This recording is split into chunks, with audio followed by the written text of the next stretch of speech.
Hello, hello, hello. Doc Bryce here. You are what you eat. Okay. Kung ano ang usually na mga pinapasok natin sa ating mga katawan, doon nagre-reflect kung ano ang iyong health. O meron tayong naririnig, kahit kumain ako ng maraming sweets, wala naman. Wala akong nararamdaman. Kahit kumain ako ng high carbs, wala naman akong mararamdaman. Okay. Yes, the moment, wala. Pero meron niyang mga sinyales na pag ito ang nararamdaman nyo na, you need to watch out or else your health might be compromised. Okay? Akala lang natin. Pero pag yan pinagpatong-patong decades, 10 years, 20 years, at hindi mo pa rin binabago ang mga pinagkakain mong mga garbage foods, mga processed foods, alam mo yan yung palagi nating ginagawang merienda. Yan yung palaging minsan nga, or madalas, ito ang ginagawa nating main meal. Before I continue, I want to greet all of you a Merry, Merry, Merry Christmas. No? Holidays.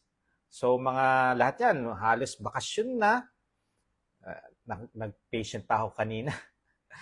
Yes, akala ko wala na akong pasyente ng face-to-face, pero meron pa rin. And nakita ko yung mga health issues ng mga pasyente ko. Why? We are so proud nung mga previous years, nung dalaga ka pa, 20 years old, no? 27 years old, ito ang iyong figure. Oh, perfect figure, pang Miss Universe na figure. Okay? And then, after 10 years, ngayon, 37 years old, ayan na. Nadadala na kayo sa ospital, sa ER. Bakit? May mga nararamdaman na.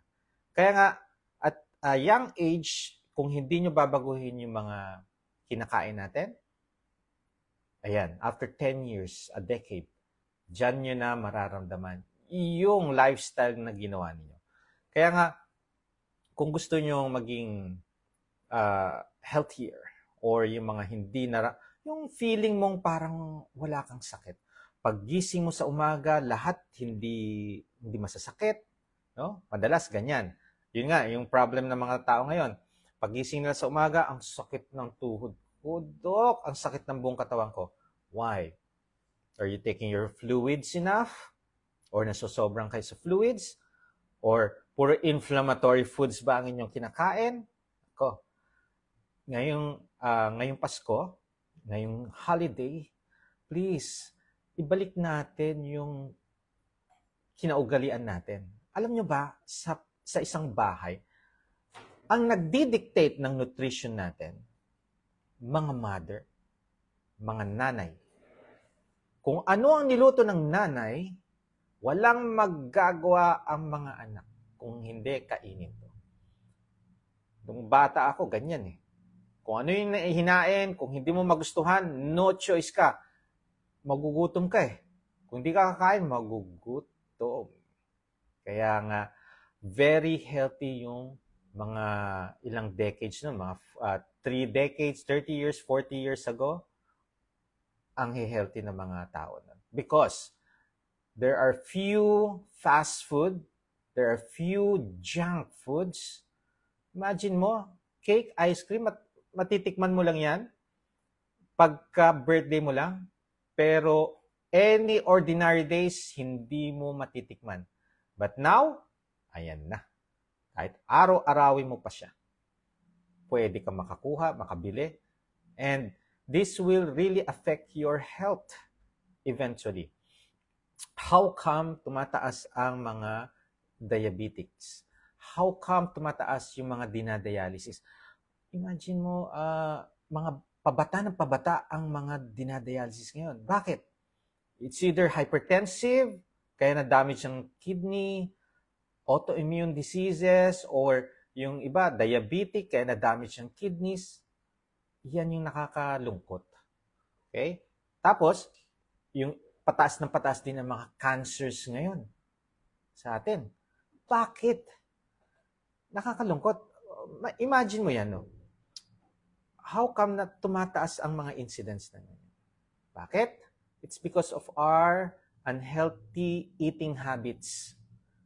Imagine mo, kakain ka, hindi ka naman gutom. Sa isang araw, 5 to 8 times ang kain. 5 to 8 times ka kakain sa isang araw? Why? Because our diet is full of crap. Our diet are full of processed. Our diet are full of carbs. Tingnan mo na lang ang plato mo. Mas marami pa ang carbs. Sa totoo lang, dati, no? Konti lang ulam. Sa mga pelikula, sa mga TV noon, nakikita nyo, inaamoy-amoy nga lang yung mga tuyo. Okay? Tapos, gamudnok na kanin. That were the time na ang mga tao nababurn nila ito. Ngayon, hindi nila nababurn. Ito yung mga gabundok na kanin noon, dati nababurn dahil naglalakad ng mga tao. Wala pang mga motor. Okay? Nilalakad nila. Kilometro ang nilalakad. Nababurn nila po yan. But now, wala na. Puro delivery, puro drive-thru, yan na ang ating society. Okay? That is why, if you are not going to choose the healthier food, mako-compromise ang health niyo. Diabetes. Tingnan ninyo. Bakit nagkakaroon ng mga diabetes ang mga tao, mga bata ngayon? Pabata ng pabata ang mga nagkakaroon ng diabetes. Dati, mga malalaman nyo na, matanda na kayo. Ay, diabetic na ako. Okay. Ang mga sakit noon, hindi diabetes. Hindi hypertension. Hindi cancer. Yan. Puro mga communicable diseases ang mga sakit noon. Okay? Diyan, nagbabago ang mga sakit natin dahil sa ating lifestyle na ginagawa. Dati, kaya nga, ang mga health professionals, gamot agad ang binibigay. Bakit? Kasi ang mga sakit nun, mga infections, communicable diseases. Kaya gamot lang pwedeng tumigil dyan. Gamot. Kaya pagdating ng, ngayon, mas marami ang chronic diseases, mga lifestyle diseases, mas marami, nasanay ang health practitioner, naggamot din ang ibibigay natin. But lo and behold, pwedeng magamot ang mga lifestyle diseases by doing healthy choices. Lifestyle modification, itama ang dapat itama.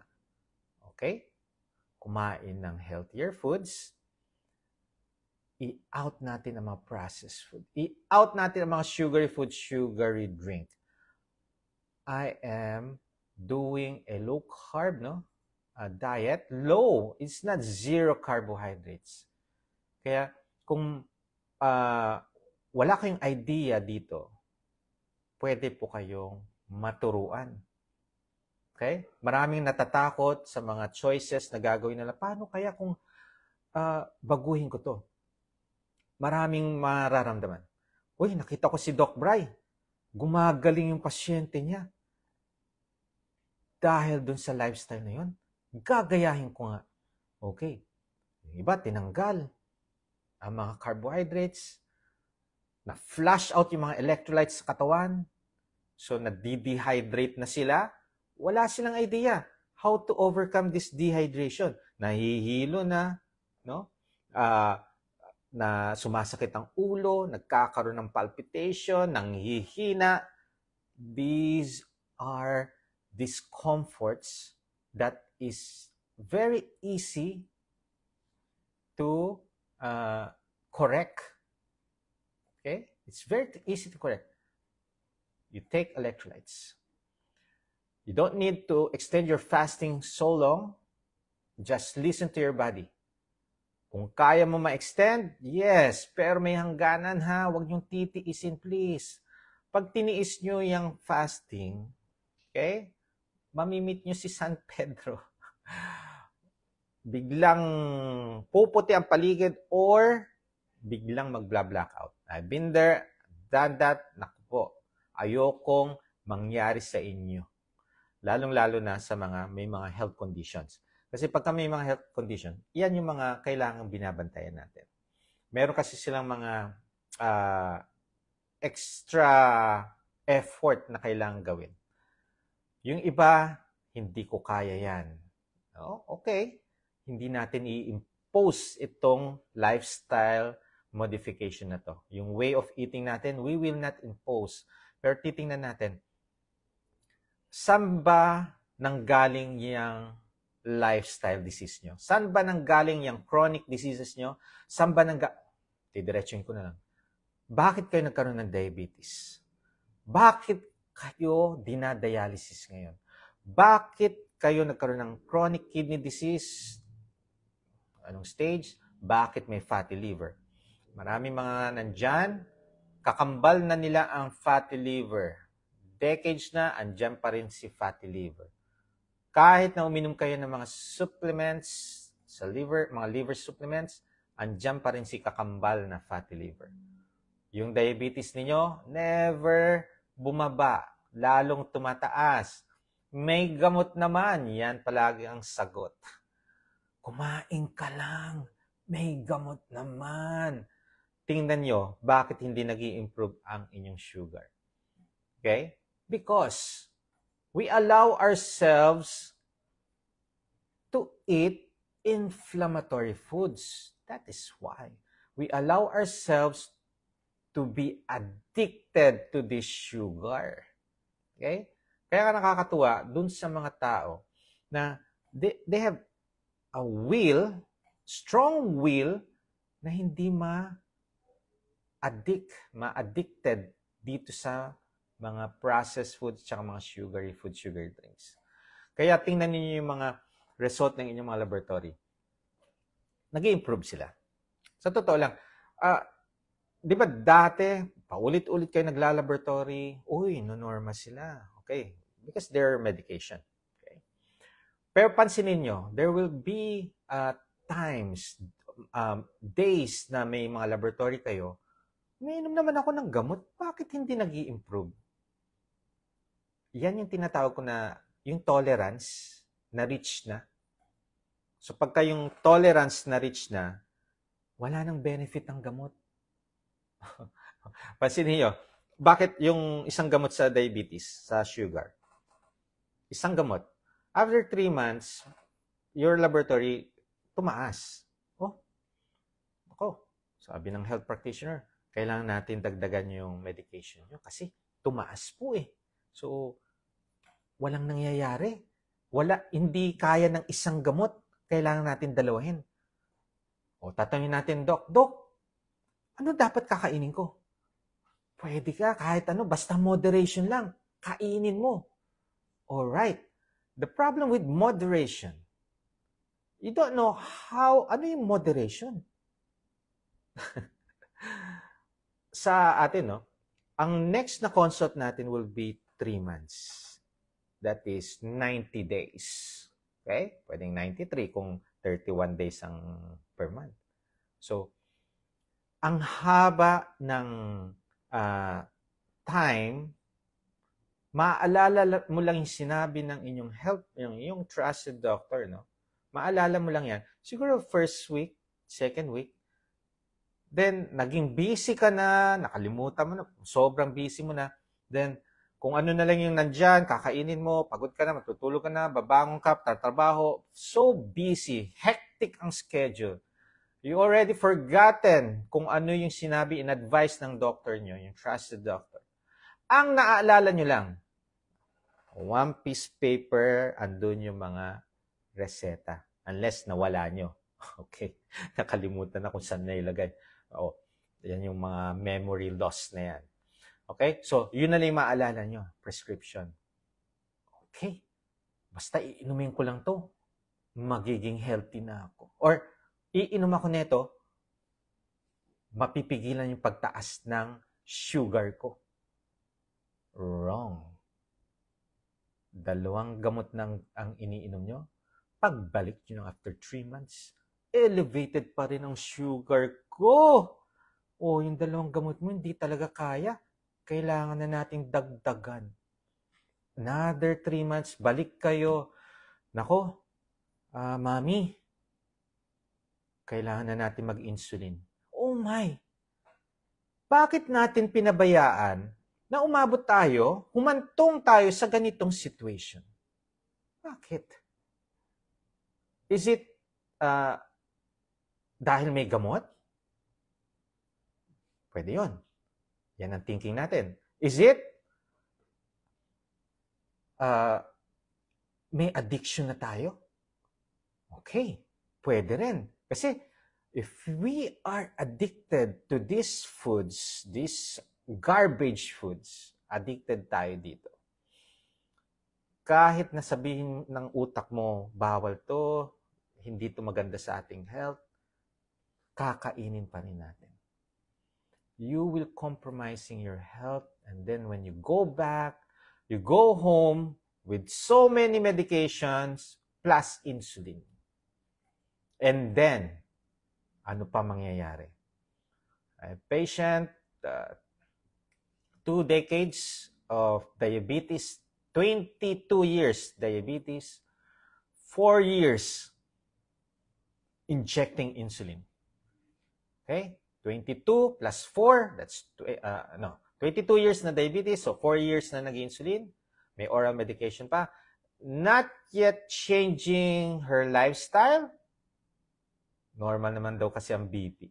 Okay. And then, this happened. Stroke. Okay. Nag-ask siya sa akin, nung nagpa-consult sa akin, Doc, how come? No? How come na stroke ako? Palagi kong minomonitor ang BP ko, it's always normal. Okay. The problem was, you're not thinking about your other problem, yung diabetes. More than 2 decades of having diabetes, sigurado ako, merong damage na yan sa ating mga blood vessels, sa mga cells, sa mga organs natin. So, pwede yung mata, no? Pwedeng nalalabo na yung mata nyo. Okay? Pwede yung sa kidney, pwede ka ma-dialysis, pero no. Ang nangyari sa'yo, na-stroke ka. So, sa mga ugat, nagkaroon ng mga inflammation, and na-stroke ka. This is one of the complication of diabetes, stroke. Pwede din po kayong atakin sa puso. Kaya titingnan natin, ano yung mga lifestyle diseases, ano yung mga health issues nyo, yan yung magkakaroon ng bearing in your future health. Okay? Kung hindi nyo kinokorek yan ngayon, madadamage talaga ang health nyo eventually. Not now, yes, but eventually. Okay? Kasi, ang katawan natin may hangganan.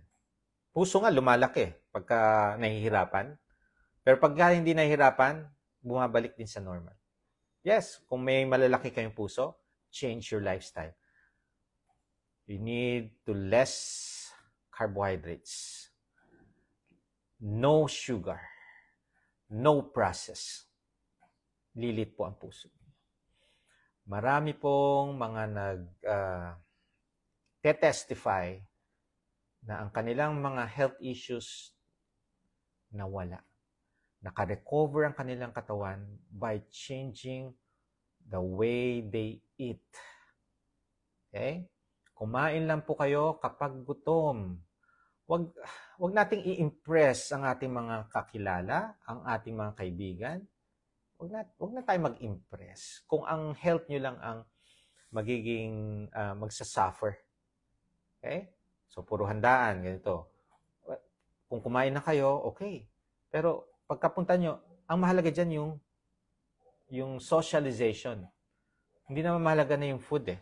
Ang mahalaga dyan yung tawanan, kwentuhan, Yun ang pinaka-importante. At least hindi mako-compromise ang health niyo. Okay? Ang importante is we learn. Pansinin niyo ang health niyo. Is it improving? Pansinin niyo ang health niyo. Is it making you stronger? Nalilesen ba ang mga inflammation sa katawan ninyo? Ito isang mga symptoms na, or your mga senyales indicating that you need to change your lifestyle. Okay? Madalas masakit ang ulo.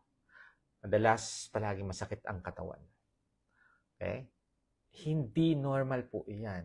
Pagka may mga ganyan kayo, you need to consult your trusted doctor. Huwag niyong tiisin. Huwag niyong asa sa medication. Ay, pain meds lang yan. Pain meds. Tapos, nawala ang pain, okay.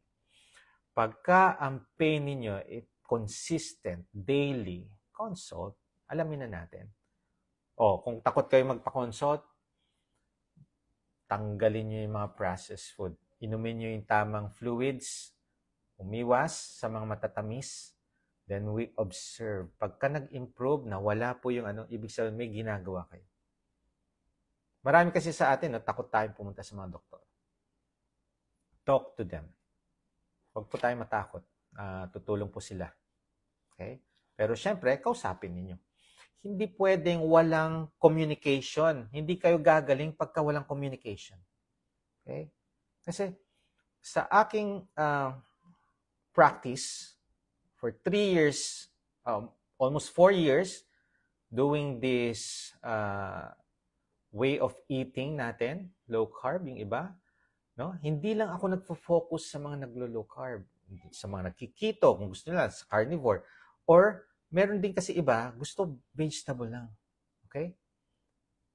Pagka nakausap ko na yan, ilalatag ko na, ano yun? Ano yung ginagawa mo? Kasi bawat isang situation, vegetarian, paleo, omnivorous kayo, vegetable and meat, pwedeng kainin.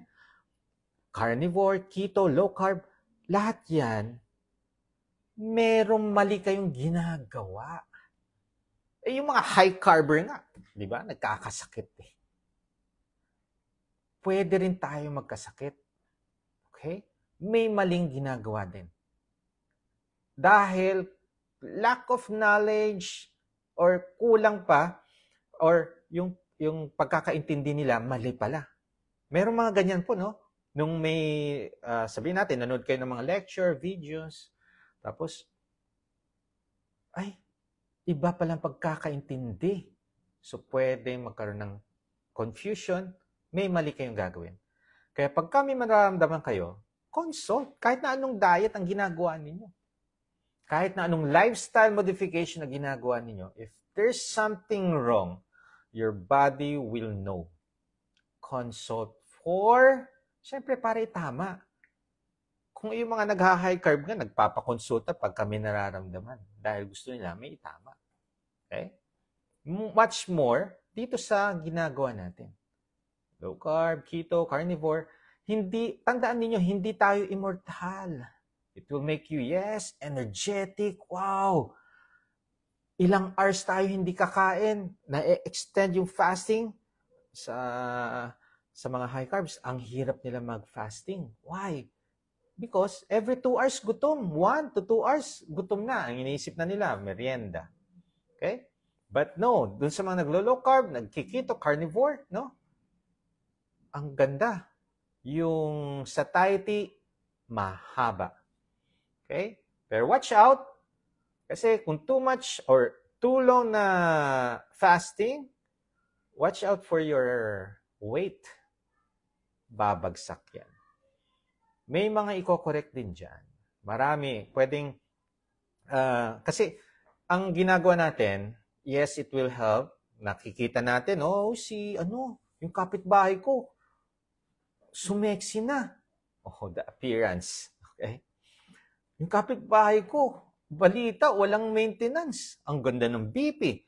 Imagine mo, 60 years old, walang maintenance. Ang ganda ng BP, hindi diabetes, normal lahat. Sabi ko nga, may isa akong pasyente, ay, mami, pangdalaga tong mga labs mo ha. Oh, meron ka bang maintenance na iniinom? Dok, wala. So, bakit wala kang iniinom? Dok, hindi ako hypertensive eh. Di ba? Bakit kami mga health practitioner, hindi kami nagbibigay ng medication for hypertensive kung hindi naman hypertensive? Okay? Kung hypertensive kayo, ang unang-una kong gagawin, tatanungin ko, ano ang lifestyle mo? Aba, kung ikaw ay palaging nagpupuyat, ikaw ay palaging may bisyo, okay? Puro junk, puro processed food ang kinakain. Ito na ang gagawin ko. Either you change your lifestyle or re-resetahan kita ng medication. Ako, Dok, sige, babaguhin ko muna. Ayokong uminom ng gamot. Alam mo, marami akong mga pasyente ngayon. Dok, ayokong uminom talaga ng gamot. Yung mga synthetic drugs. I will explain to you. May benefit ang meds if you are not going to change your lifestyle. Pwede nating gamitin yan. Pero, short term lang. Palagi sinasabi, walang benepisyo ang gamot kung hindi nyo babaguhin ang lifestyle nyo. Sa umpisa, yes, there will be. Pabababayin niya. But if you're still going to insist on your unhealthy choices, unhealthy lifestyle, may tolerance po yan. So, hanggang dyan lang ang pwede niyang ibaba. Eventually, tataas ulit yan. Hindi makokontrol ng mga medication niya. Kaya mayroon tayong tinatawag na chronic hypertension na usually 3, 4 na gamot ang binibigay para lang mapababa natin yung blood pressure. And yung sa sugar natin, maraming mga oral medication plus insulin para lang makontrol, pero yung iba hindi pa rin nakokontrol. Okay? Pero ang dami ko ngayon na monitor, puro 300, 200 dati yung mga sugar. Ngayon nasa 130, 120. No? Ang ganda ng improvement, pero pwede pa nating i-improve more. I know, napakahirap gawin, pero right mindset. Yung iisipin natin na this will not damage my body. I will live longer. I will live stronger. Ito ang mahalaga. Quality of life or yung best life ever. Yung quality. Yung hindi ka baldado. Yung hindi ka naka-wheelchair. Yan dapat ang i-aim ng bawat Pilipino, ng bawat isa sa atin. Hindi lang Pilipino, lahat. Yan ang i-aim natin. Quality of life. Alam ko, masasarap po ang mga pagkain, lalo na ngayon, mga holiday seasons. Pwede naman. Yes, if you have health condition, think twice before you indulge to these inflammatory foods. And it's not easy. Alam ko. No? Don't be drawn to temptation. Kaya nga, ang mahalaga sa atin, if you're going to change your lifestyle, gusto niyo mag-low carb, i-involve ang family. Kung may involve niyo ang family, much, much better. Pero ang dami kong mga patient, no, sila lang. Pero ang dami kong napapansin ng mga patient ko, na nag-start sila na sila lang, pero nung nakita nila ang improvement, mga family members, nakita ang improvement sa kanila, unti-unti, nagbabawas na sila ng mga inflammatory foods. Unti-unti, nagtatanggal na itong mga junk foods, which is very, very important. Mas bata sila eh. Kung at a young age, binago na nila ang kanilang lifestyle for a better future, wow, nakakatuwa. Makakakita ako ng pagbulusok, pagbaba ng incidence ng obesity, makikitaan ko ng pagbaba, incidence ng diabetes, yung mga fatty liver, ay sigurado yan, yung mga nai-stroke, malilesen. Sigurado ako, yung mga inatake sa puso, malilesen. Okay? Hindi, ito yung parang pangarap lang, no? Sa isang physician, sa isang health practitioner, ang gusto namin is maging malusog, No? Walang sakit ang mga pasyente. Yan ang sinumpaan ng mga health practitioner. Hippocrates Oath. No? Okay, na magbigay ng kalusugan sa bawat tao na pupunta sa kanila. Hindi hopefully hindi tayo yung nagbibigay ng mga sakit. Okay? Advise them, no, to be healthier. Choose foods that are healthy. Okay? Makikita nyo naman pag dumadami po ang mga pasyente natin, pag dumadami ang mga tao na nagiging maganda ang health, naglulus ng weight, yung mga obese, overweight, nagiging normal weight, yung mga underweight or malnourished, nagno-normal, nagigain na sila ng mga timbang, okay? Nag-i-improve ang health nyo. Do not exclude exercise. Doc, may sakit akong ganito. Pwede ba sa akin mag-exercise? Walang bawal mag-exercise unless wala ka ng paa. Ang hirap. Pero kahit walang paa, nakakapag-exercise. Pero primary, 80% of your health will come from your food. 20% from your exercise. You focus more on your food. Okay? So, what you are, no? It's what you eat. What you eat is what you are. Okay. So, this is the right time to ask questions. No? Holiday questions to, no? Christmas questions. Okay, ang live ko po ngayon ay for knowledge purposes only. Ang lahat po ng comment and suggestions ko dito ay hindi pwedeng ituring na diagnosis. Mangyari po magpakonsulta po kayo sa inyong trusted doctor or better yet, dun sa same lifestyle as you're doing now, mas maintindihan po kayo ng doktor na nagpa-practice ng inyong lifestyle. So, better communication. Tsaka maluwag sa pakiramdam. Di ba, ang hirap yung kontra yung gusto nyo. Kasi, tandaan niyo, you are in charge of your health. Okay? You are still in charge of your health. Please, be healthy, eat healthy, and you will be healthy. Okay, hello! Tagal ko rin nawala, no? So, maraming mga pasyente, mga naging, tawag dito, naging busy sa mga activities. Pagka nagde-December talaga, ang daming mga activities, no? Thank you for sharing. Do not forget to share this, no? Para makapagbigay ng information dun sa mga wala pang idea sa kanilang health. Yung mga walang idea pa paano gawin yung healthy lifestyle, eto po yun. Pwede sila magtanong.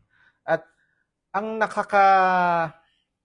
nakaka-depressed, eto, no? Pag may mga health condition kayo, no?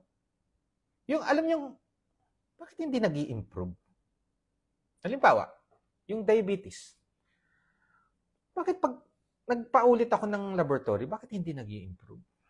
Di ba nakaka-depress yun? Tapos, hayaan lang natin kasi sasabihin, ang thinking natin, ay may gamot naman, kaya na ng gamot yan, pababain na yung sugar na yan. Pero ang nangyayari, nagkakaroon na ng complication. Yung nakakalungkot. Mas nakakalungkot eto. Kreya mo tumaas. Yung kidney disease, nagkaroon ka ng kidney disease. Sabi natin, stage 2, CKD2. After 2 years or after 3 years, naging CKD4. Anong nangyari? No? So, tapos tatanungin natin sa sarili natin, paano ko papababain tong kreya? Okay, gagawin mo ngayon yung hindi ka kakain ng mga meat. Hindi ka kakain yan. The problem is, kumakain ka naman ng garbage. Okay? Processed food, kumakain ka sa resto, hindi naman ako kumain ng karne. Puro gulay lang ang kinain ko sa resto ano yung mga ingredients nung kinain mo? Puro toxin. Yung mga ingredients po, it can add damage sa inyong kidney. So, may mga hindi nyo alam na ginagawa nyo na nagda-damage din sa kidney nyo. Kaya magugulat kayo from 600 ang creat, after a year, naging 1,000 plus. So, hindi nyo na alam kung anong gagawin. Uh, hindi nyo na alam paano pabababain. Kasi lahat naman ng instruction ginawa. Iniinom nyo naman yung mga gamot na binigay. Meron nga ako sa patient, Dok, grabe, 10,000 a month ang gamot ko. 10,000 a month. Yung isa, 40,000 a month. Ang mamahal ng gamot. Nalulungkot ako, yung isa pa, nagsabi, Dok, hindi ko na mabili yung gamot, kaya hindi ko na binili. Di ba nakakalungkot? So, bigyan natin ng hope. Please eat real foods. If you have kidney disease, consult, please. Alagaan natin yung kidney ninyo. Marami hindi alam kung anong gagawin. Yung sa diabetes nila, hindi nila alam ang gagawin. Pagka nagkaroon ng stroke, heart attack, hindi na nila alam gagawin. Kasi, ginagawa na natin maging healthy, and yet, natutuloy pa rin na nasisira. So, may mali. Please seek consultation if you don't know how to cure or how to reverse or how to minimize yung damage na ginagawa na itong sakit na to. Napaka-lungkot kasi sa family, syempre, aalagaan po kayo.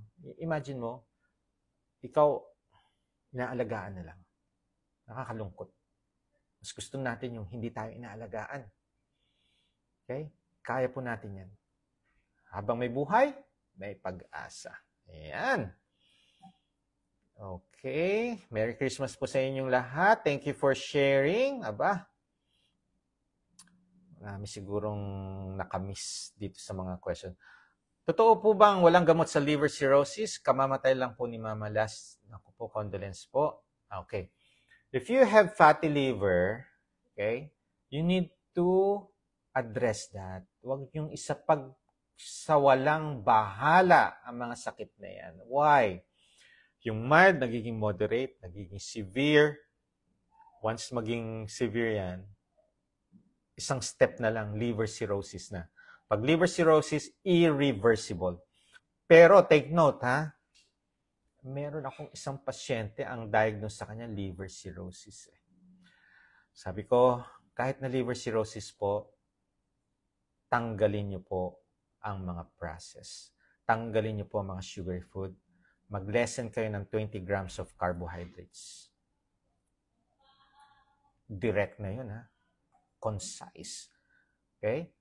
Eat home-cooked meal. Less than 20 grams carbohydrates. Kailangan natin maging in the ketogenic state. Okay? Alam mo, natuwa siya. Bakit ka mo? Nung inulit yung kanyang ultrasound, namangha.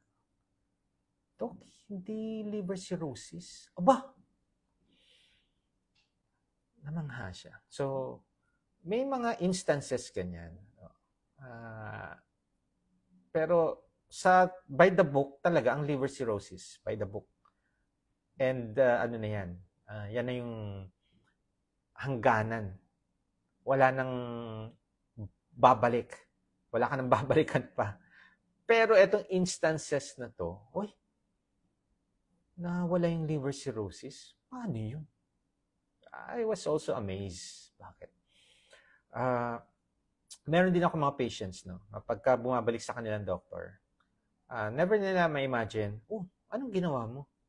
They will ask them. Their doctor will ask them, anong ginawa mo? Ang tagal-tagal na nating, hindi mo ito napapababa. So, what happened? Anong naiba? Di ba? So, ikukwento natin, Doc, nag-low carb ako. Doc, nag-keto ako. Ha? Ako, delikado yun, Okay? So, ang mahalaga dyan, no? What you feel inside, full of energy, walang mga sakit, walang kirot, nakita mo, nag-normal ang sugar. HbA1c nag-normal. BUN crean, okay. Liver function, okay, normal. Triglycerides na dati ang tataas, ngayon ang baba. HDL na mababa, ngayon ang taas. HDL ang taas ngayon. The thing is, yung dating normal ang cholesterol, ngayon elevated. LDL na normal, ngayon elevated. Sabi ko sa patient ko, do not worry about your lab results. Okay? Ang mahalaga, kung ano yung nararamdaman mo. Okay? Pinaka-importante, normal na ang weight mo. Dati, overweight ka. Dati, obese ka. Okay? Dati na mataas ang sugar mo. Pag mataas talaga ang sugar, inflammatory po yan. It will damage all your mga blood vessels. Okay? Kaya please, control your sugar. You're doing exercise. Wow, makikita mo yung epitome of a healthy body.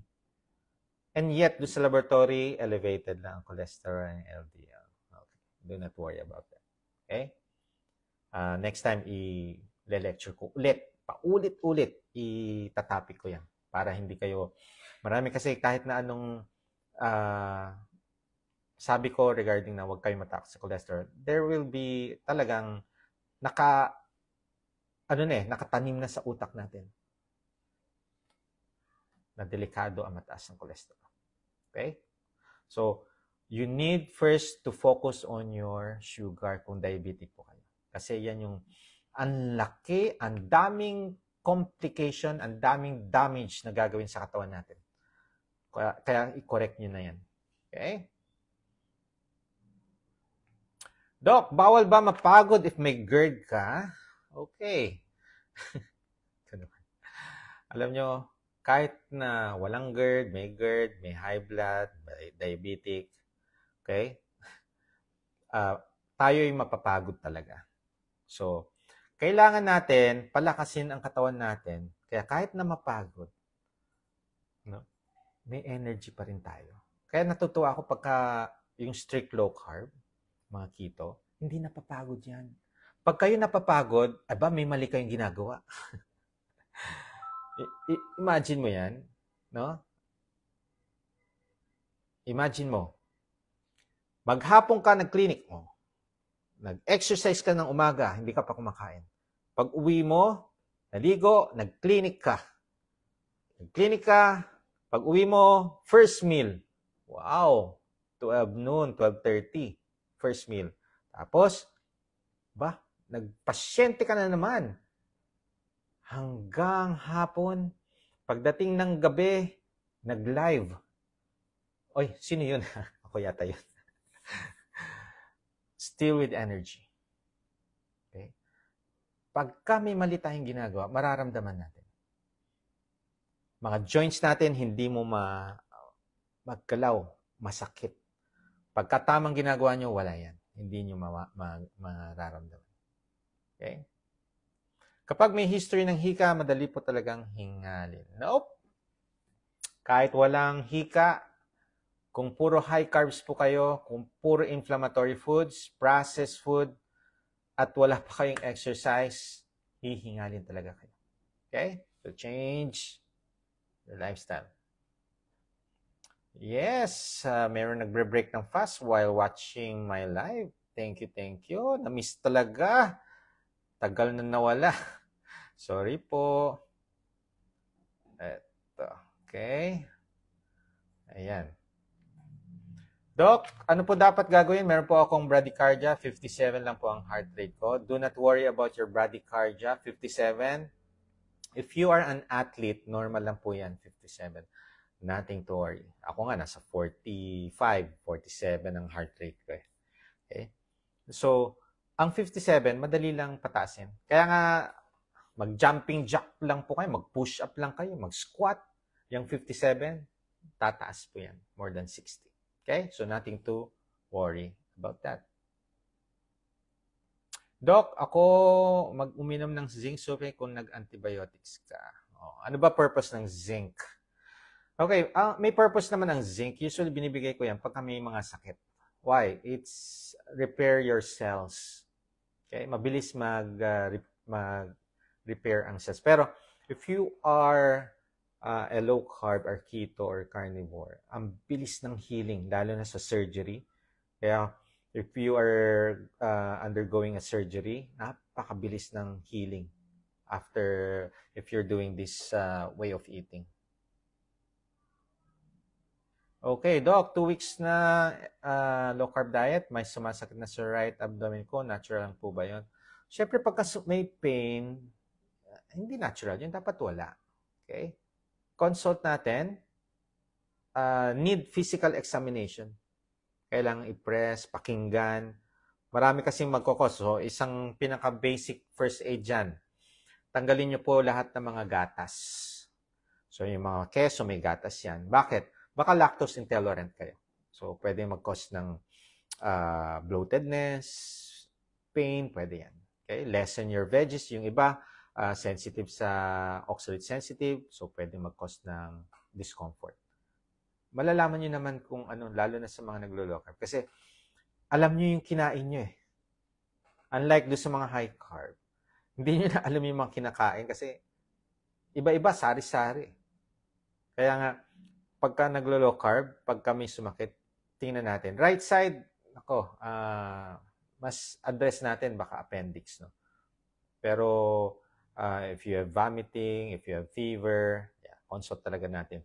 Ang nakakalito ngayon, no, hindi na siya by the book na mga symptoms ng mga sakit ngayon. Nakakainis ngayon. Kasi talagang pagka na late ka i-diagnose, delikado sa pasyente. Okay? Kaya nga, kailangan nating baguhin ang lifestyle. Baguhin natin yung mga kinakain kasi pwede rin sa mga kinakain kaya nagkakaroon ng mga abdominal pain. Okay? Pero much better makita ng doktor para may physical examination. Alam niyo, pagka nag-physical exam, 90% madadiagnose na kayo. Doc, paano po pag nagmamanas mukha at binti, pag maghapon nakatayo, naglilik sa akin yung fluid? Yes, nagkakaroon. Ano yan eh? Insulin resistant po yan. No? May leakage. Okay, bakit? I-clear muna natin. Merong dalawang lifestyle disease or may indication kung ano yung problem. Pwedeng i-clear muna natin ang kidney. Kasi pagka may problem ang kidney, nagkakos ng manas yan. After that, yung puso. So, i-clear natin sa cardio kung may problem tayo sa puso. Okay? So, pa-check po tayo. Okay. Saan pa mga question?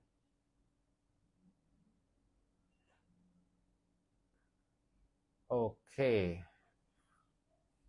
Naniniwala din po ba kayo sa herbal? Herbs, ako kumakain, low carb ako, no? So, ang vegetable, kasama yan sa low carb. Okay? Pero malalaman ko ang pasyente, kasi once na nagmo-monitor ako ng pasyente, malalaman ko kung if oxalate sensitive siya. Paano? Siyempre, pagka minomonitor. Kung hindi ko i-monitor, mahirapan akong sabihin na oxalate sensitive kayo.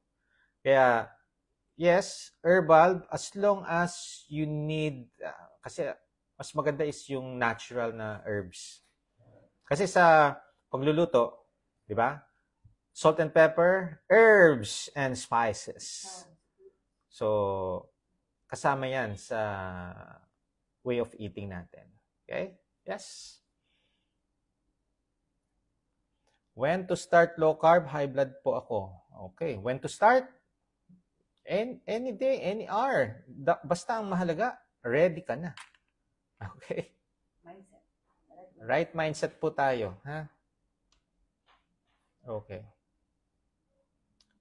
Safe po ba insulin sa buntis? Lahat naman ng mga gamot na intake natin or i-inject, wini-weigh namin ang benefit. No? So, pagka hindi natin mapababa ang sugar, kung diabetic po ang buntis, mas delikado sa yung sanggol. Okay? Kaya nagbibigay ng insulin. Pero, if you're going to change your lifestyle, you may not need insulin. Kaya nga lang kailangan natin ng insulin dahil yung lifestyle mo pang-insulin. So, dapat, lifestyle nyo, hindi pang-insulin. Okay? So, paano? Alamin natin. Saan nanggagaling? Bakit mataas ang sugar nyo? High carbs, mga bread, pasta, maasukal. Mahilig kayo sa mga drinks na may maasukal. Pagkain na maasukal, pansinin nyo, tataas ang sugar nyo. Okay? Yan.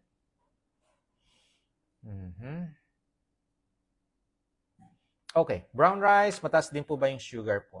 No? Sa akin, sa practice ko, may mga patient ako na hindi talaga kaya tanggalin ang rice. So, papipiliin ko na lang sila. Okay, shirataki, brown rice, kung anong affordable. Siyempre, kung hindi affordable, okay. Pwede tayo mag-moderate, low carb. Pwede. Kung kaya nyong mag-strict, meron akong patient, diabetic. 74 years old. Ang asawa niya, 72. Diabetic, hypertensive. Sabi ko, okay, i-start ko muna kayo ng liberal low carb. Natuwa ako. Alam mo bakit? Sabi nung babae, yung 74 years old, Doc, gusto kong mag-strict low carb. Nakabantay ka naman sa akin. So, I will not be worried. Total, nakatutok ka naman sa akin. Okay, sige po. We'll do the strict low carb. Much better, sabi ko nga. Alam nyo, in 1 month time, natanggalan ko siya ng oral meds. In 1 month time, again, another 1 month, natanggalan ko siya ng hypertension medication. And minomonitor din niya ang BP pa rin. Nung tinanggal, nagmo-monitor pa rin yan. So, nakikita niya improve ang kanyang mga BP, ang sugar, nag-improve. Okay? Kahit 70s kayo, kaya. Kung right mindset, gusto. Kasi yung iba, ayaw. Kaya usually, Doc, gusto ko yung nanay ko mag-low carb. Ako sabi ko, please, kausapin niyo muna kung gusto. Kasi kung ayaw, pinilit lang natin, this will not work for them. Mas mahirapan lang sila.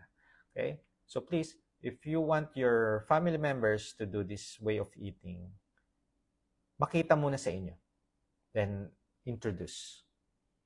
Ang isang tip ko dyan, yung mga live ko, i-connect nyo sa TV. Lakasan nyo yung volume para marinig nila. Magkakaroon sila ng idea, try ko kaya magbawas ng rice. Titingnan ko ngayon yung sugar ko. Never na control yung sugar ko meron. Ang dami nagme-message sa akin, Doc, thank you so much for your live. Nung sinubukan kong gawin yon, yung napakahirap pababain na liver enzyme, yung napakahirap pabain na FBS, HbA1c, Doc, 6 months normal lahat. It will take time. Hindi po yan madalian. Yung iba kasi, check agad after 1 month. Walang changes Okay? May iba, 1 month, yes, nag-improve. May iba, it will take 3 months, 2, 4, or 6 months. Or 8 months. Depende yan. Okay? Ang mahalaga, you wait for the result. Wag impatient. Wag kayong may inip. You wait for the good result. It will come. Totoo yan. Okay. Ano pa ba? Yes, Doc. Right ka po. Jan, thank you. Na-encounter ko po ang LC Lifestyle or sa inyo po na mga low-carb advocates. You are God's gift to us. Gustong maging healthy and simple ang lifestyle. Yes. Magbe-benefit kayo kung tama itong ginagawa nyo. Kasi pagka mali ang ginagawa, wala Nagkakaroon ng misunderstanding. Ay, mali yan. Pagka sinabi niyong mali yan, ibig sabihin, hindi kayo nagpakonsulta. Na dapat na tama yung mga maling iniisip niyo. Kasi ang daming nako-correct May mga pwedeng i-correct pa dapat yan. Okay? Ayan.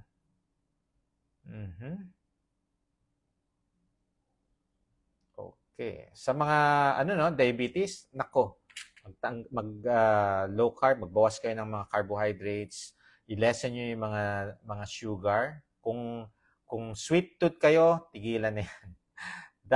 Kaya kayo sinasabi yung sweet tooth kayo kasi addiction na yan sa sugar. Kung gusto niyo matanggal yung addiction niyo sa sugar, totally tanggalin niyo. Okay?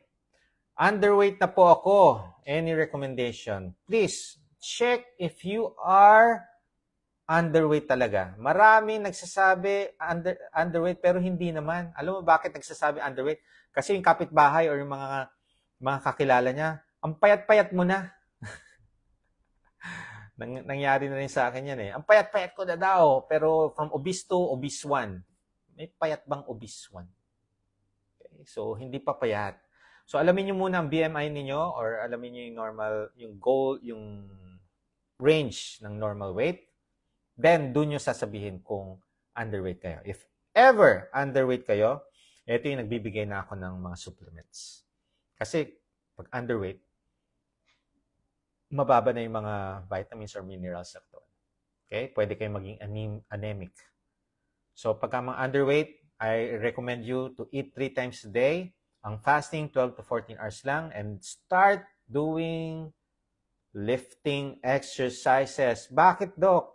It will increase your metabolism. Pag nag-increase ang metabolism ninyo, gaganahan po kayong kumain. And yes, food. Yan ang kailangan natin. Okay? Kasi yung iba mga nag-fasting, kahit OMAD na lang ginagawa kasi wala talagang gutom eh. Kung gusto nyo magutom, magbuhat. Okay? Possible ba magka-TB ang 1 year, so tuberculosis, ang 1-year-old na naglo-low carb?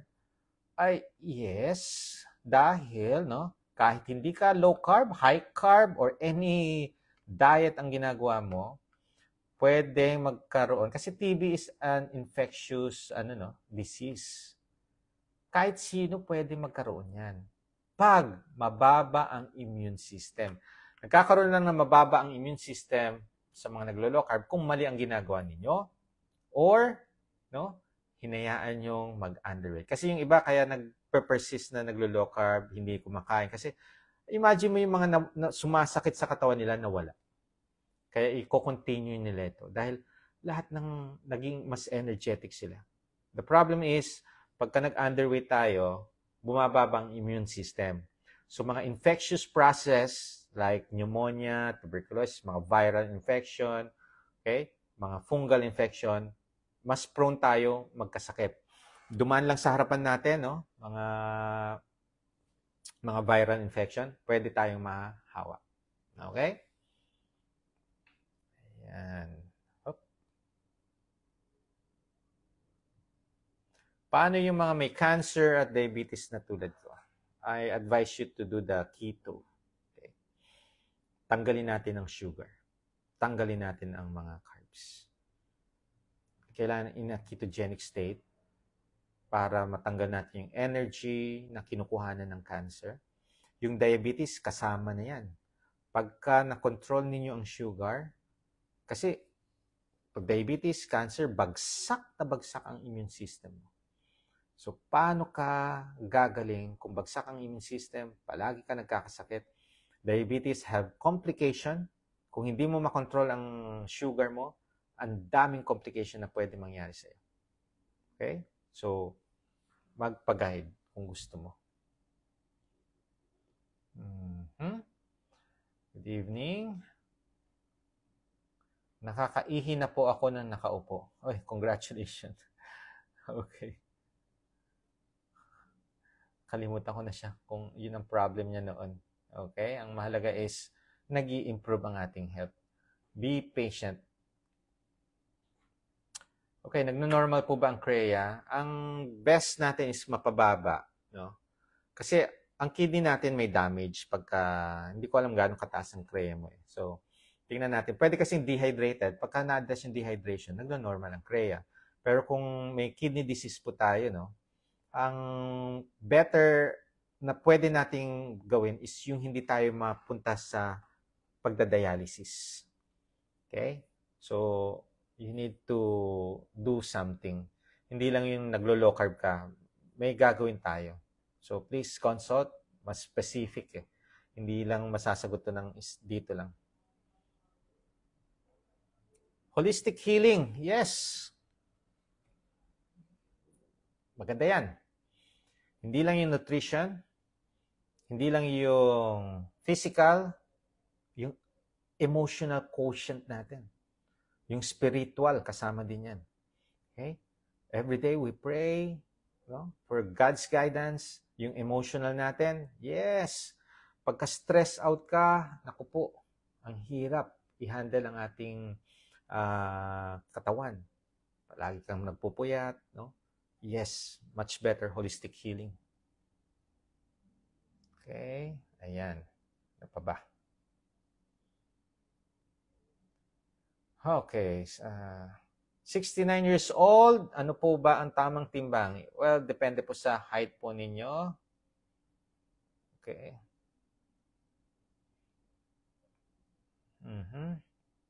Dati, lagi sumasakit ang ulo ko. Simula na nag-low carb ako, nag-fasting, wala na po. Congratulations. Marami na heal na itong way of eating nato, no? Kasi, pansinin niyo, ang dami niyo nang ginawa, and yet, andyan pa rin yung mga symptoms na mga discomfort. So, bakit hindi nawawala? Wala kayong binago sa lifestyle ninyo. Kaya pagka may nabago, may mag-i-improve. Wow! Ako po, Doc, since July, wala na akong rice. Last FibroScan at ultrasound results ko, negative. Wow! Yung fatty liver, wala na. Very good. Congratulations again. Okay? Ayan. Bibigyan natin kasi ng how to cure or how to improve your health. Kailangan lang may kakausap. Wala tayong idea eh. Tama? Kasi sa sobrang dami na akala mo healthy itong mga pagkain na to, sa sobrang daming choices, hindi nyo na alam kung ano yung tama sa daming choices of food. Okay? Alam mo yung choices of food lang na tama?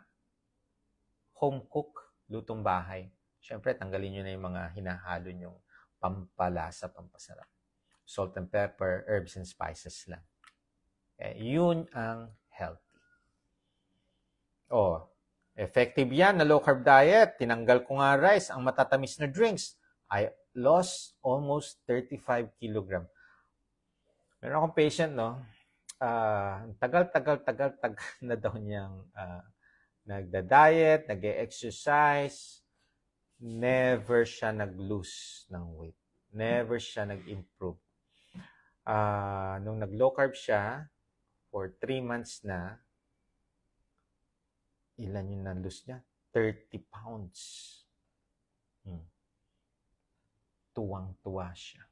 Okay? Nakakatuwa talaga. Kasi, if you are obese, nakakatuwa yung mag-lose ka ng weight. Kasi, yan yung pinakamahirap na gagawin ng mga obese people. Present ako. Isa ako dyan, obese too. Konti na lang, morbidly obese na ako. Okay? Mahirap gawin, pero if you know how to do something, nag-research ka, anong gagawin, you need to push and do it. Hindi yung alam mong gagawin, pero wala kang ginawa. Kailangan gagawin mo yan. Okay? Ayan.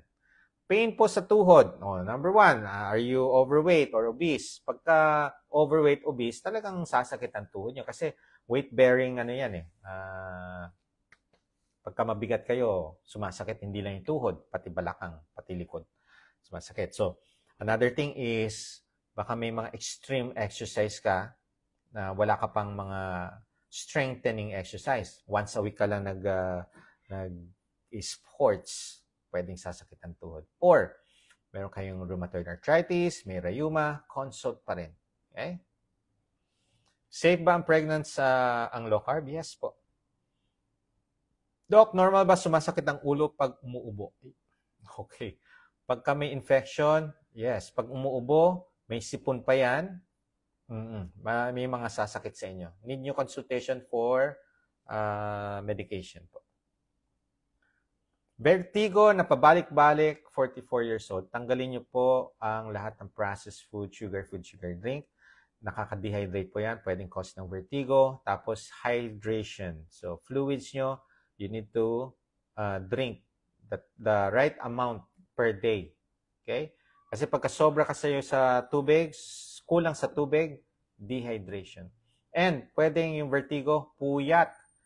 Kung hindi mo i-address yung puyat mo, ay hindi mawawala ang vertigo. Kahit uminom po kayo ng mga gamot para sa vertigo, kung nagpupuyat pa rin kayo, mali yung mga kinakain ninyo, and dehydrated kayo, hindi gagaling ang inyong vertigo. Okay?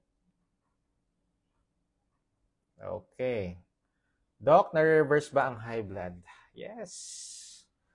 Ang dami ko ng mga patient na hypertensive, gumaganda ang BP nila. Na-amaze ako. Kasi ever since nung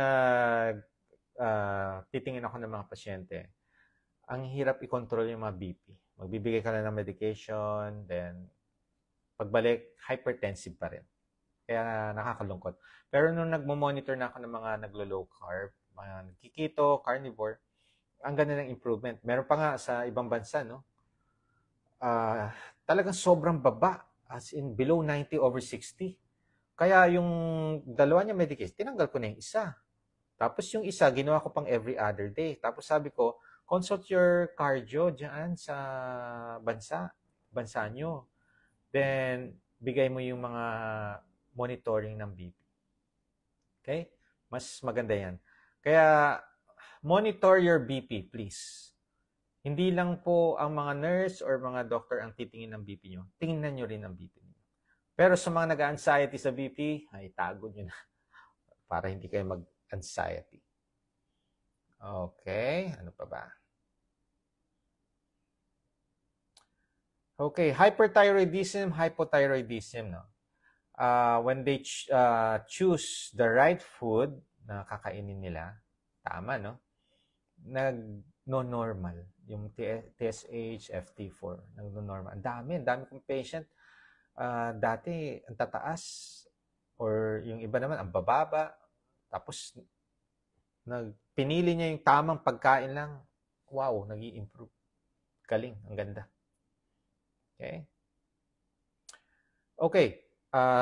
Mataas ang sugar ng red rice. Okay, comparing to sa white rice, syempre mas okay na ako sa red or brown rice. Pero, carbs pa rin siya. Okay? So, observe nyo, tingnan nyo. Kumain kayo ng red rice. After 2 hours, check nyo yung sugar niyo. Okay? So, always, check sugar. Kung natatakot kayong magpapatas pa ito ng sugar ko, check nyo. Makikita nyo naman ang difference. Okay? Ayan.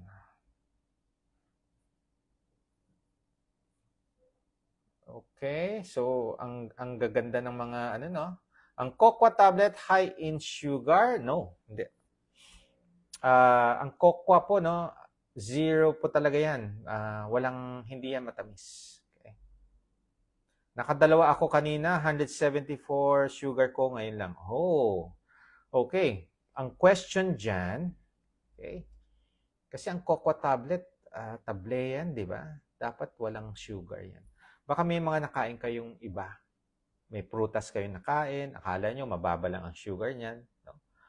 Tingnan nyo po ang nasa quotient food list. Lahat po na nasa quotient food list, maaari magpataas ng sugar ninyo. Taas 174. Okay? Or pwedeng insulin resistant pa rin kayo, kaya mataas pa rin hanggang ngayon.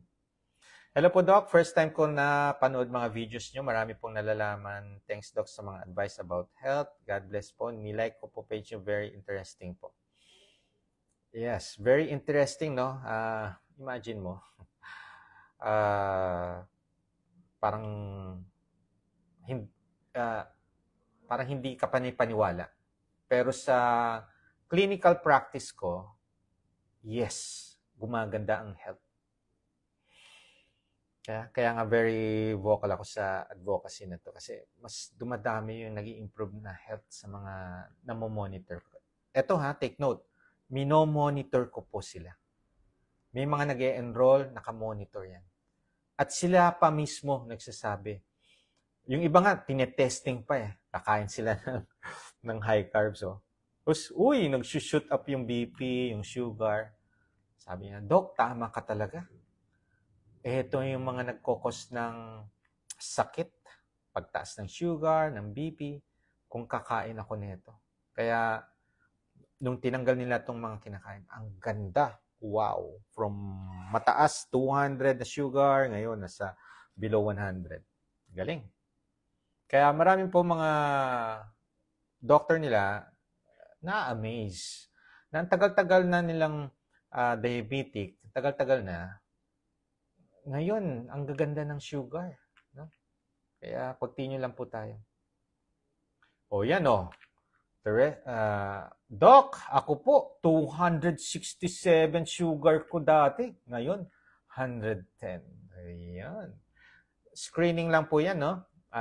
Tawag dito, yung sa daliri. Screening lang siya. So, pagka nagtusok kayo, ang goal natin sa umaga, yung wala pang laman ng tiyan, 100 milligrams per deciliter below. Pagka sa gabi, 2 hours after dinner, ang goal natin is 125 milligrams deciliter and below. Okay? Yun yung importante dyan. Ang confirmatory, yung FBS and HbA1c. Okay? Okay. Lahat ng lab test ko normal, pero mataas ang creatinine. Anong gawin? Baka dehydrated po kayo, so need nyo ng consult para ma-compute natin lahat. At makita natin anong cause. Bakit nagtataas ang creatinine? Kasi kung ang BUN ninyo normal, creatinine lang ang mataas. So, pwedeng dehydration or meron kayong severe exercise. Strenuous exercise pwedeng mag-cause ng pagtaas ng creatinine. Okay? Ayan. Ayun. Ayan. Nasa moderate LC po. I am 16 months in LC lifestyle. Very good. Doc, 2 weeks ng LCD, may sumasakit na sa right abdomen ko. Natural lang po ba? Okay. Kung 2 weeks, you need to address yung fluids muna. And then, yung fasting, baka sobrang naman ang fasting ninyo. Kung hindi pa rin, you need to do some consultation. Okay? Or, baka palaging kang puyat ngayon. Pagka holiday season, di ba, palagi kayong puyat. Puro Christmas party, hindi lang dito, meron dito, o mga get-together ng mga magbabarkada, okay, napupuyat. So, tingnan natin. Yung mga nakakain ninyo sa labas, mag-focus lang kayo sa lutong bahay. Oy, hi Doc, you and Dr. Jason Fang ang always kong pinapanood. Ako, thank you so much. Pinantay mo pa ako isang nephrologist po si Dr. Jason Fang. Ang galing niya. Fasting ang kanyang and also yung tanggalin yung mga sugar. Galing. Yes, ang dami silang napapagaling ng mga diabetic. Okay? Doc, okay lang po ba na madami kumain ng rice pero never na inom ng soda, 3-in-1 at di masyadong nahilig sa matatamis? Bakit naman? Damihan mo pa ng rice. Ganito lang po yun. Eat whenever you're hungry. The problem, if you have high carbs as your meal, 2 hours, gutom ka na. Gusto mong mawala yan, i-lessen mo ang rice. Okay? Lessen mo lang rice. Okay? Yan. Nagpa-doktor na ako, Doc. May UTI. Okay, pagka may UTI, need antibiotic. May protein na plus 2 ang urine ko, bali 2 years na ako dula. Yes, pagka may infection, pwedeng tumaas ang protein. Okay? Kaya nga ini-interpret natin yan. If you have urinary tract infection, tumataas din po ang protein yan. Okay? So, repeat. After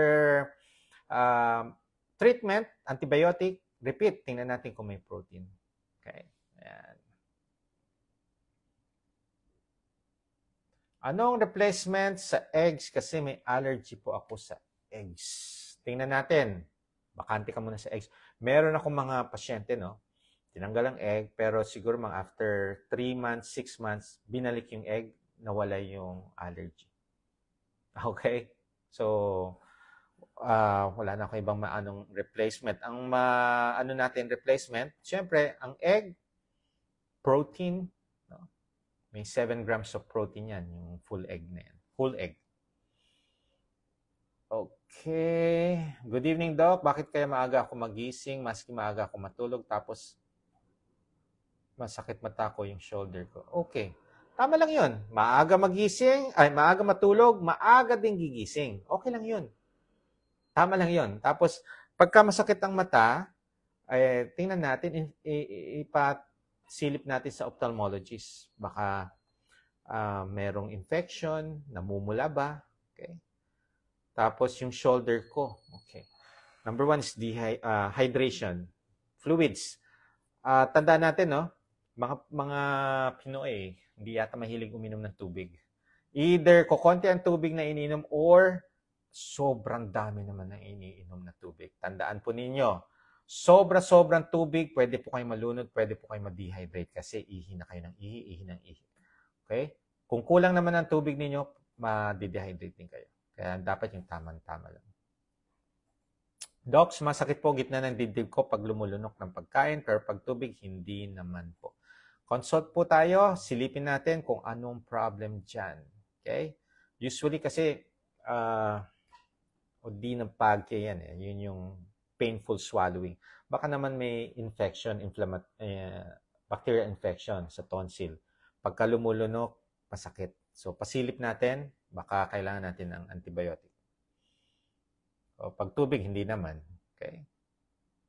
Bakit po natutuyo labi at lalamunan ko sa gabi? Ito ba pagka natutulog kayo? Pagka natutulog kayo, ipa-video nyo kayo sa asawa nyo or sa kasama nyo sa bahay, i-video habang natutulog. Kung nakanganga kayo, magdra-dry talaga yung labi at lalamunan kasi nakanganga. Ang labas, inhale, exhale, nasa bibig. So, nagdra-dry yan. Okay? Or, dehydrated talaga kayo. Kailangan nyo uminom ng tubig. Okay? 2 months, low carb na po ako. May mga breast cysts po ako. Okay lang po ba na lagi kumakain ng eggs and pork? Okay lang po, pero pa-check natin yung breast cysts na yan. Early detection, early treatment. Okay? Ayan. Hello, Doc. Paano mag-LC na hindi babagsak ang weight yung mamamayat ka? Yun. Okay. When you do low carb, no? Do lifting exercise. Cardio exercise, maximum of 30 minutes. Maximum lang yun. Okay? 3 times a week, both of them. Then, well, tingnan natin yung timbang mo. Kung nasa normal weight naman yan, okay lang na mag-fasting. Pero magbuhat. Once na nag-start tayo ng buhat, ang hirap mag-fasting. Tandaan ninyo yan. Ginugutom ka eh. Ginaganahan kang kumain pagka nagbubuhat ka. Kaya ang hirap mag-extended fasting pagka nagbubuhat. Kaya hindi ka papayat dyan. Okay, ayan. Nakakatuwa, no? Almost 2 weeks na low carb. Normal po, pa-normal po sugar. Many thanks po, Doc. Alam ko, simula pa lang po. Yes. Ay! Coach namin to Hindi pa kita nakakausap. Pag tumatawag ako, yung schedule natin, wala ka rin. Okay lang yan. Enjoy the season. Mag-uusap din tayo, ha?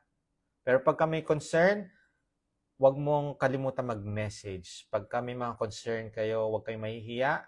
Mag-message kayo kung kailangan nating makausap nyo ako. Okay? Yan ang benefit na naka-enroll. VIP. Hi, Doc. How long when will I see effect of hydroxychloroquine for body pains? Okay. Observe natin. Huwag lang mainip. Pwedeng matagal. Pero tingnan natin. Observe. Okay?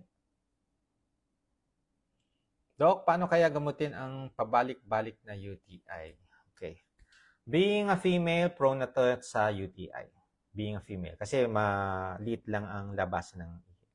Tapos hygiene, kung mali po ang paglilinis pagkatapos mag-bowel movement, kasi kadalasan ng UTI, ang bacteria, E. coli. Saan ang E. coli?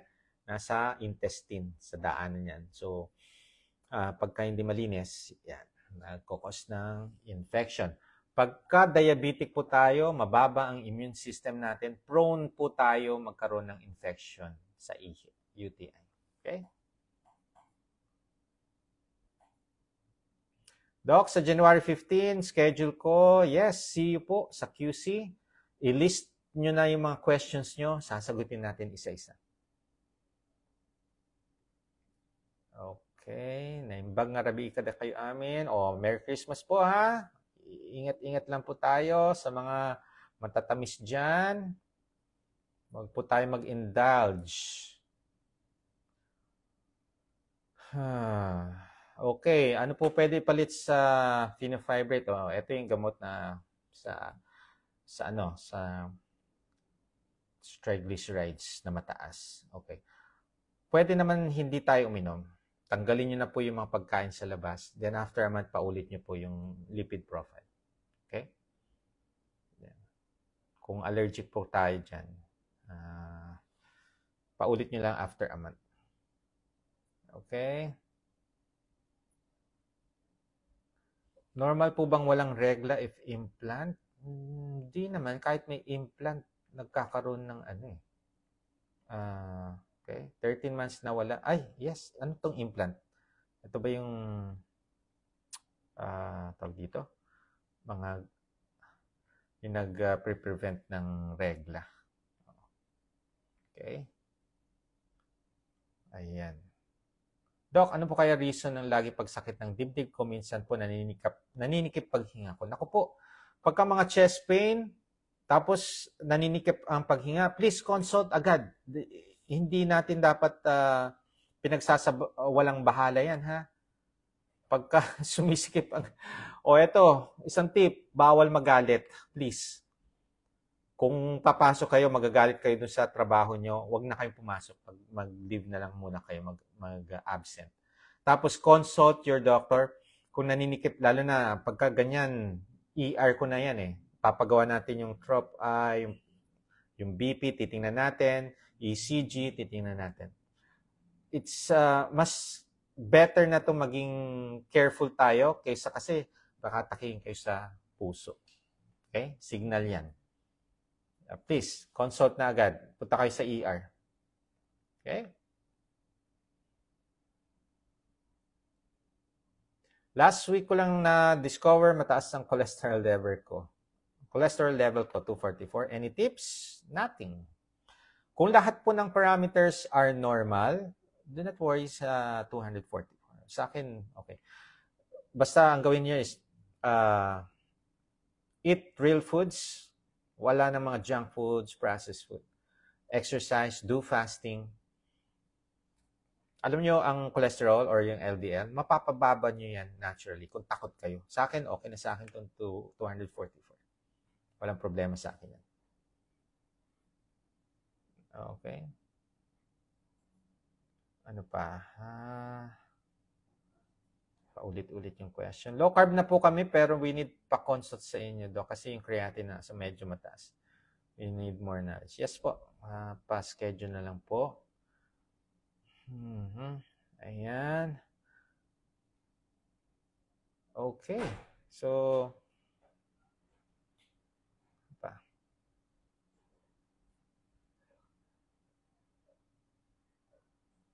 okay. Paano po yung may cancer, mastectomy, left breast, pero may mana sa left hand na naoperahan? Okay. Usually, no, pagka naoperahan na sa breast, tinanggal yung mga lymph node, may time talaga nagmamanas. Okay? Elevate. Or baka may pamamaga. So, pagka may pamamaga, may inflammation, i-address natin yan. Consult para makita. Need makita kasi yan. Okay? So, ano po pwedeng gawin para bumaba ang BP kahit may gamot na po? Eat healthy foods. Bawal ang puyat. Exercise. Do fasting. Eat whenever you're hungry. Chew your food properly 20 times or more before swallowing. Be the best version of yourself. Okay? Kailangan nating ayusin ang health natin kung gusto nyo mag-improve. You are what you eat. Adapt and you will evolve. Merry Christmas. Happy New Year! Ingat po kayo. God bless! Bye!